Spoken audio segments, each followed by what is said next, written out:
Hello everyone, इस video में हम डिस्कस करेंगे hepatitis E. Hepatitis E exam में एज अ शॉर्ट नोट आता है। ऑल्दो ज़्यादातर क्वेश्चन जो हैं हेपेटाइटिस बी पर आते हैं, उसके सीरोलॉजिकल मार्कर्स हेपेटाइटिस सी पर आते हैं, ठीक है। या फिर क्वेश्चन कुछ इस तरह से आ जाता है ट्रांसफ्यूजन रिलेटेड या ब्लड रिलेटेड हेपेटाइटिस, ठीक है। बट कभी कभी क्वेश्चन ये हेपेटाइटिस ई भी आया हुआ है प्रीवियस क्वेश्चन में, तो इसके चांसेस हैं कि हेपेटाइटिस ई पे भी कोई शॉर्ट नोट आ जाए। तो हम इसके बारे में जो मेजर चीज़ें हैं वो याद रखेंगे।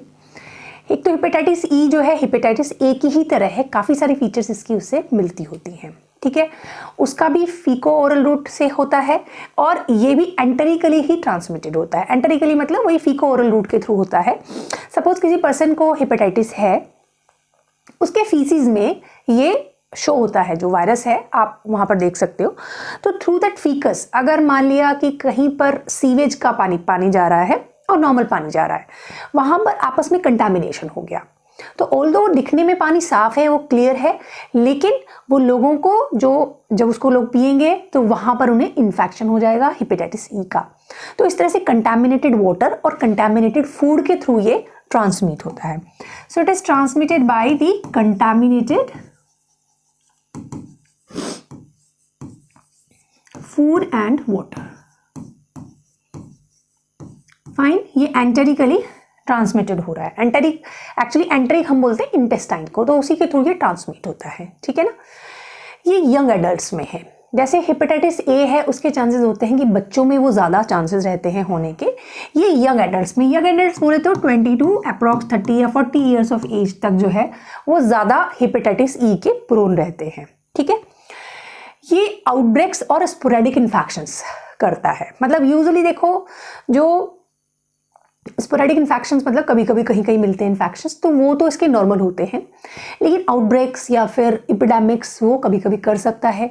अगर मान लिया जो सीवेज का पाइप है, जो फूड है, वाटर है, वो एक सोर्स है और जो कि कंटामिनेटेड हो जाए, तो बहुत सारे लोग उसको पिएंगे और उसमें चांसेस होंगे कि उनमें एपिडेमिक्स या फिर आउटब्रेक्स हो जाए।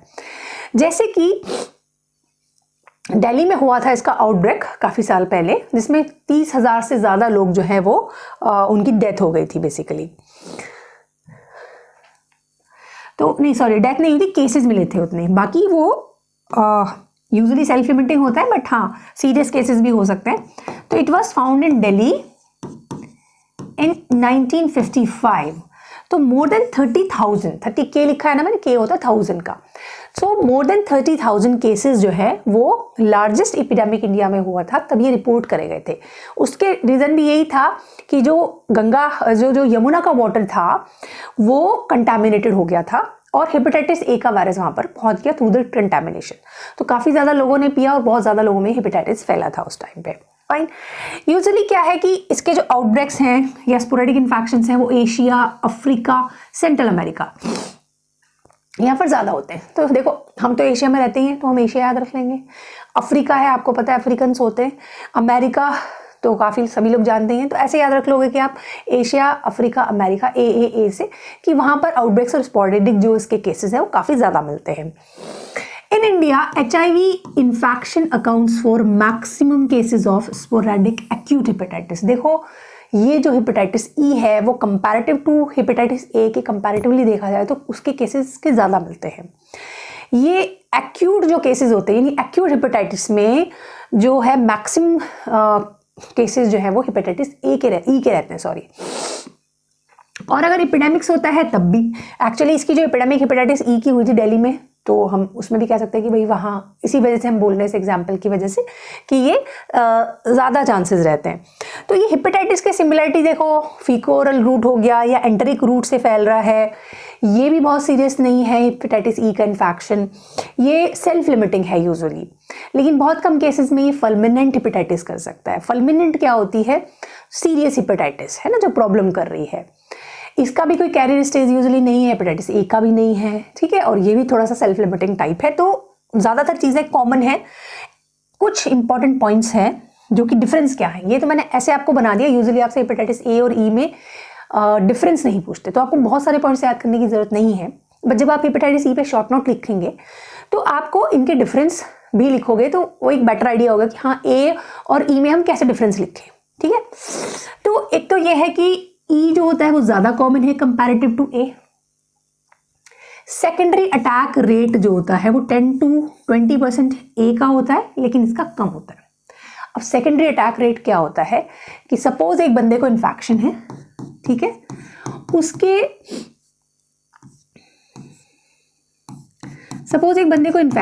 उसके क्लोज कॉन्टैक्ट में लोग आए, ठीक है, क्लोज कॉन्टैक्ट में, उनमें क्या चांसेस रहते हैं इन्फेक्शन के होने के, वो होता है सेकेंडरी अटैक रेट, है ना। एक होता है प्राइमरी अटैक रेट, मतलब फर्स्ट टाइम कोई एक्सपोजर हो रहा है, फ्रेश है केस, है ना, तो वो क्या चांसेस है, क्लोज कॉन्टैक्ट में जो है उनमें क्या चांसेस रहते हैं, ठीक है। तो इसमें जो है 10 to 20% रेट रहते हैं सेकेंडरी अटैक रेट के हेपेटाइटिस ए में। दूसरा जो, क्योंकि कॉमन भी है ना, कॉन्टैक्ट कॉमन है, जहाँ से भी कंटामिनेटेड वाटर आ रहा है कुछ है, तो वो चांसेस रहते हैं, क्योंकि जैसे एक बंदे को हुआ उसके फीसिस में जाएगा ये, है ना, और ये एक्चुअली जब आपकी जॉन्डिस खत्म हो जाती है उसके भी थोड़े टाइम तक ये फीसिस में रहते हैं हेपेटाइटिस के वायरसेस। तो इवन आपको लग रहा है कि आप ठीक हो गए, पर वो फीसिस में फिर भी आ रहा है, ठीक है, और शुरू से तो रहते ही हैं, इवन क्लिनिकल सिम्टम स्टार्ट होने से भी पहले से वो फीसिस में और सीरम में आने लगते हैं। जो हेपेटाइटिस वायरसेस हैं वो सीरम में थोड़ा कम टाइम तक रहते हैं और जो फीसिस में काफ़ी टाइम तक ये शेड होते रहते हैं। तो उनमें चांसेस रहते हैं कि भाई मान लिया कोई बहुत क्लोज कॉन्टैक्ट में है, सेम वॉशरूम यूज़ कर रहे हैं, या और किसी भी वजह से फूड कंटामिनेट, मतलब जो उसका फीसिस है उसके थ्रू दूसरे बंदे में भी फैल जाए, उसके क्या चांसेस रहते हैं। इसके चांसेस काफ़ी कम है, 100 में से 1 या 2 लोगों में वो चांसेस रहते हैं। इसके थोड़े से ज़्यादा है कंपैरेटिवली। तो आप 1 के आगे 10 0 लगा लोगे, 1 के आगे 0 लगा के 10 हो जाएगा, 2 के आगे 0 लगा के 20 हो जाएगा। तो ऐसे याद रखोगे, ये 1 to 2 है और ये 10 और 20 है, एक 0 आपने लगा दिया इसमें, ठीक है। हेपेटाइटिस ए हमने पढ़ा था कि चिल्ड्रंस ज़्यादा कॉमन अफेक्टेड होते हैं। यहाँ हमने पढ़ा कि यंग एडल्ट्स ज़्यादा कॉमनली अफेक्टेड होते हैं, जो 20 to 40 ईयर्स ऑफ एज के हैं, ठीक है ना। तो ये थोड़े से डिफरेंसेस हैं। अब कोई भी हेपेटाइटिस वायरस हम जो पढ़ रहे हैं, सेम हमें यहाँ पर भी पॉइंट्स रखना है, हमें मॉर्फोलॉजी बतानी पड़ेगी, वायरस कैसा दिखता है, क्या मॉर्फोलॉजी है, आरएनए वायरस है, डीएनए वायरस है, क्या है वो, किसी भी वायरस में आपको ये बताना पड़ेगा। आपको उसकी पैथोजेनेसिस क्या है, मतलब वो प्रॉब्लम कैसे कर सकता है, ठीक, वो क्लिनिकल सिम्टम बॉडी में कैसे आ रहे हैं, डायग्नोसिस क्या है, ट्रीटमेंट अगर है पॉसिबल तो बता दो, फिर उसका प्रिवेंशन या फिर साथ में वैक्सीन्स को अवेलेबल है कि नहीं है। ये मेजर पॉइंट्स होते हैं जिन पर हमें जो शॉर्ट नोट्स के कुछ मेजर पॉइंट्स डाल देने चाहिए, ठीक है। तो सबसे पहले हम मॉर्फोलॉजी की बात करेंगे। तो ये नॉन एनवेलप वायरस है, एनवेलप नहीं है इसमें, आइकोसाहेड्रल सिमेट्री है। आप डायग्राम बना सकते हो, ये आइकोसाहेड्रल सिमेट्री है और इसमें सिंगल स्टैंडर्ड आरएनए होता है जिसको हम बोलते हैं पॉजिटिव सेंस आरएनए, जो हम जेनेटिक्स में पढ़ चुके हैं पॉजिटिव सेंस आरएनए क्या है, ठीक है। आइकोसाहेड्रल देखो, ये जो है इसकी सिमेट्री हो है। It resembles the calici virus like Norwalk virus. तो जो नॉर्वाक वायरस है उसके जैसा है, रिजेंबल करता है कैल्सी वायरस से, लेकिन पहले ही क्योंकि टैक्सोनॉमिकली जो है दूसरी उसमें रख दिया गया फैमिली में, हिपेवायरिडी फैमिली। तो कुछ बड़ी बात नहीं है, हेपेटाइटिस वायरस है, हिपेवायरिडी में इसको रख दिया गया है, ठीक है। अब हम बात करते हैं इसके सीरोटाइप की। याद होता है ठीक है, नहीं होता तो कोई बात नहीं, बट बहुत ज़्यादा मुश्किल कुछ है नहीं। सीरोटाइप में इसकी सिर्फ एक ही सीरोटाइप है, तो दूसरों के साथ क्रॉस रिएक्शन करना के चांसेस काफ़ी कम है। बट इसकी जीनोटाइप जो जेनेटिक्स हैं वो 5 हैं, लेकिन ह्यूमन में सिर्फ 4 ही मिलती हैं, जिनमें से 1 और 2 जो होती है वो ज़्यादा मतलब क्लिनिकली सिम्टम्स देती है ना, सिम्टम्स ज़्यादा जो मिलते हैं और वो 1 और 2 से मिलते हैं। 3 और 4 जो है वो थोड़ा सब क्लिनिकल सिम्टम देती है, कम खतरनाक टाइप समझ लो। इवन तो हेपेटाइटिस ई ज़्यादा खतरनाक है नहीं, बट अगर हम 1 2 3 4 में कंपेयर करें तो 1 और 2 ज़्यादा क्लिनिकल सिम्टम देते हैं, कंपैरेटिवली ज़्यादा वायरुलेंट है ना, एज कम्पेयर टू 3 और 4, ठीक। उसके बाद क्लिनिकल फीचर्स। क्लिनिकल फीचर्स में वही होता है, हेपेटाइटिस है, फीवर होएगा, जॉन्डिस होएगा, मेन तो यही फीचर है आपके, वीकनेस होगी बॉडी में, ठीक है ना। अब इसका इंक्यूबेशन पीरियड आपको याद रखना पड़ता है एज यूजुअल। इंक्यूबेशन पीरियड याद रखने का तरीका बड़ा आसान है, 2 वीक्स से 2 मंथ्स आप याद रख लो। आपकी बुक्स में लिखा हुआ है 14 to 60 डेज, किसी बुक में कुछ और तरीके से लिखा हुआ है वीक्स के हिसाब से, यहाँ भी वीक्स दे दिए, यहाँ भी वीक्स दे दिए, है ना। आप याद रखने का तरीका 2, क्योंकि वीक्स भी याद आसान है, और वीक्स के बाद तो मंथ ही आएगा, तो 2 वीक से 2 मंथ, आसान हो गया याद करना। 2 वीक्स में 7 2 जा 14 या 7 दूनी 14 कह लो आप, तो 14 आपके डेज हो गए, इधर 2 मंथ्स में 60 डेज हो गए, ठीक है ना। तो 14 to 60 इसका इंक्यूबेशन पीरियड रहता है, कहीं कहीं लिखा है कि एवरेज 40 डेज भी होता है, याद रखना है, ठीक है, नो इशू, बट ये आसान है तरीका, 2 वीक्स to 2 मंथ्स इसका जो है इंक्यूबेशन पीरियड रहता है। यूजुअली सेल्फ लिमिटिंग डिजीज है, बहुत ज़्यादा कुछ इतनी टेंशन है नहीं, फीवर होता है, थोड़ा जॉन्डिस होता है, वीकनेस होती है, और अपने आप ही वो सेल्फ लिमिटिंग होके ख़त्म हो जाता है, ठीक है। 1 to 2% केस में फल्मिनेंट हिपेटाइटिस कर सकता है। फल्मिनेंट मैंने बताया था कि फल्मिनेंट मतलब थोड़ी डेंजरस, थोड़ी सीरियस टाइप की हिपेटाइटिस वो कर सकता है, बट केसेस बहुत कम है। अगेन 1 to 2 आ गया, अभी हमने पढ़ा था ना, ये देखो हमने पढ़ा था कि 1 to 2% जो है वो सेकेंडरी अटैक रेट है, ठीक है। ऐसे क्या याद रख लो कि 1 to 2%,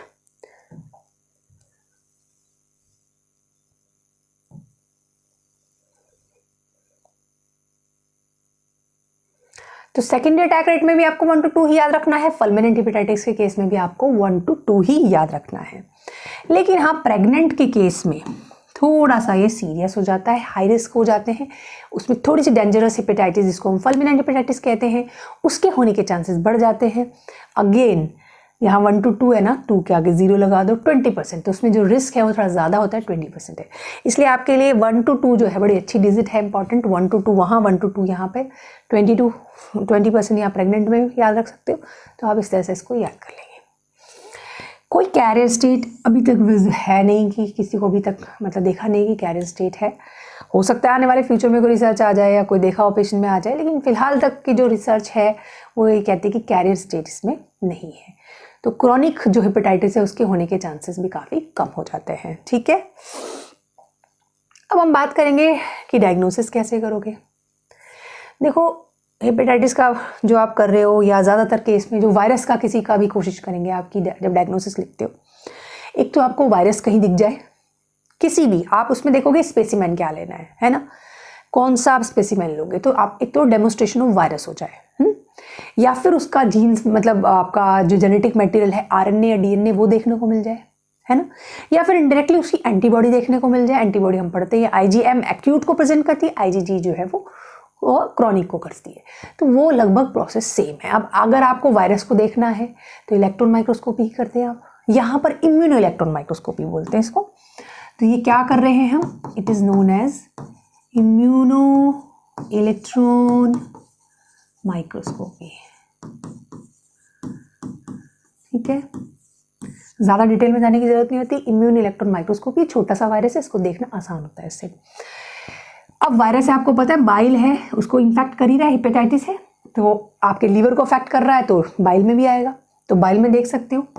फीसिस में मैंने बताया ही, ये फीसिस में इवन जॉन्डिस खत्म होने के बाद तक भी रहता है, तो फीसिस में आप देख सकते हो, ठीक है। इवन आप इसको ब्लड में भी देख सकते हो, ठीक है। मेनली जो ब्लड है उसमें हेपेटाइटिस ई वायरस का आरएनए देखने को मिलता है, सीरम में, इवन अगेन फीसिस में भी आप देख सकते हो। कौन सी प्रोसेस से करोगे, आरटीपीसीआर। पीसीआर आप जानते हो पॉलीमरेज चेन रिएक्शन है, तो आप आरटीपीसीआर के थ्रू एचईवी का आरएनए देख सकते हो। वैसे देखो, जेनेटिक मेटेरियल जब भी देखते हैं, चाहे डीएनए देखना हो चाहे आरएनए, पीसीआर आप आराम से लिख सकते हो, ठीक है। और अभी जो मतलब लेटेस्ट टेक्निक्स हैं उनके नाम लिख सकते हो, तो पीसीआर आप जो लिख सकते हो कि आराम से हम हेपेटाइटिस ई वायरस का आरएनए उसमें डायग्नोस कर सकते हैं। अब अगेन एंटीबॉडीज़ है, एंटीबॉडीज़ आप करते हो एलाइजा से, और कुछ रैपिड टेस्ट आते हैं जो बहुत जल्दी, क्योंकि एलाइजा थोड़ा टाइम लेता है, रैपिड टेस्ट से हम बहुत जल्दी कर लेते हैं using recombinant and synthetic peptide antigen. तो इसमें हमें एंटीजन यूज़ करना होता है, और हम उसी के, क्योंकि एंटीजन यूज़ करेंगे तभी तो हम एंटीबॉडी को डिटेक्ट कर पाएंगे, क्योंकि अगर एंटीजन एंटीबॉडी रिएक्शन होगी उसको हम किसी फॉर्म में देख सकते हैं, ठीक है ना, तो हम कह सकते हैं हाँ वहाँ पर एंटीबॉडी प्रेजेंट थी, ठीक है। तो आईजीजी एंड आईजीएम, आईजीएम क्या होती है, एक्यूट होती है, ठीक है। इनिशियल केस में आपको एक्यूट रिएक्शन जब हेपेटाइटिस होती है आईजीएम मिलती है, और उसके 2 to 4 वीक्स के बाद IgM is replaced by IgG. ठीक है। और आईजीजी क्या होती है, थोड़ी लॉन्ग टर्म के लिए रहती है। आईजीएम बढ़ती है, खत्म हो जाती है। आईजीजी बढ़ती है, थोड़ी कम तो होती है लेकिन रहती है लाइफ लॉन्ग।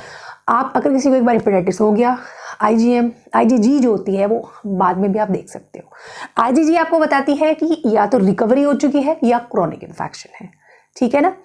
और जो आईजीएम है वो एक्यूट इन्फेक्शन को बताती है। अब आप यहाँ देखोगे, ये हमने बनाया वीक्स पोस्ट इन्फेक्शन, ये हो गया इन्फेक्शन, यहाँ से हुआ। शुरू में जॉन्डिस नहीं होगा, धीरे धीरे ही आपको फीचर्स आएंगे। ये देखो यहाँ पर बीच में फीचर्स आ रखे हैं जॉन्डिस के, ठीक है। जॉन्डिस हुआ फिर खत्म हो गया, क्योंकि सेल्फ लिमिटिंग डिजीज है। HEV RNA जो है वो ब्लड में, थोड़ा सा इसको और बड़ा बना लेते हैं, ठीक है।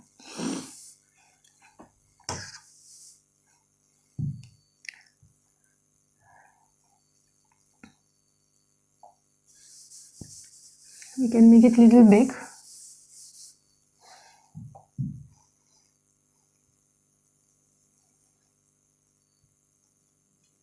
फाइन।